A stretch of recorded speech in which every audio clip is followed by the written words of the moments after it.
สวัสดีค่ะဒီနေ့သင်ခန်းစာကနေပြီးတော့ပြန်လည်ကြိုဆိုလိုက်ပါတယ်ค่ะဒီနေ့သင်ခန်းစာမှာတော့ထိုင်းဘာသာစကားမှာရှိတဲ့အုပ်စု3အနိအုပ်စုနဲ့တရတူပေါင်းဆက်တဲ့အခါအတန်ထွက်ပုံကိုမျှဝေပေးသွားမှာဖြစ်ပါတယ်ထိုင်းဘာသာစကားမှာ B အုပ်စု3အုပ်စုခွဲခြားထားပါတယ် B အုပ်စု3အုပ်စုကလည်းတရတူတရရှည်နဲ့ပေါင်းဆက်တဲ့အခါကြလို့ရှိရင်အတန်ထွက်ပုံတွေကအကွဲပြားသွားပါတယ်ထိုင်းဘာသာစကားကိုအတန်ထွက်တည်တည်ရှာရှာမမှန်ကန်ကန်ထွက်ရှင်တယ်ဆိုလို့ရှိရင်တော့ဘယ် B အုပ်စုကဘယ်တရနဲ့ပေါင်းဆက်တဲ့အခါကြလို့ရှိရင်ဘယ်အတန်ထွက်လဲဆိုတာကိုတည်တည်ရှာရှာလိုက်မှတ်သားမှသာအတန်ထွက်မှန်ကန်မှာဖြစ်ပါတယ်ရှင်အနိအုပ်စုနဲ့တရတူပေါင်းဆက်တဲ့အခါ height 3ထွက်ရပါမယ်ဖီဖေဖဲဖီယဖဖဖเพื่อทุโททอทัวทีเทแทเทียทือ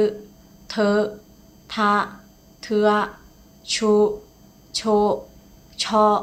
ชัวสีมือนอเรือเซมือวิ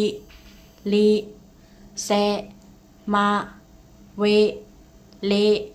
เซียเมียเวเลหูนูรา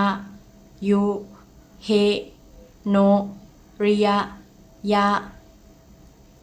ထိုင်းဘာသာစကားကိုအတန်ထွက်တည်တည်ရှာရှာမမှန်ကန်ကန်ထွက်ရှင်တယ်ဆိုလို့ရှိရင်ဒီလိုမျိုးအသေးစိတ် B အုပ်စုက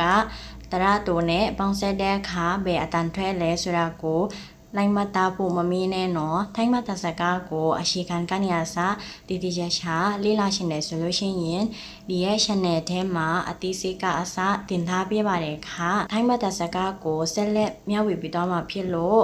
ဗီဒီယိုလေးကိုကြိုက်နေတဲ့တယ်ဆိုလို့ရှိရင် like and subscribe လုပ်ပေးဖို့မမေ့နဲ့တော့ခါ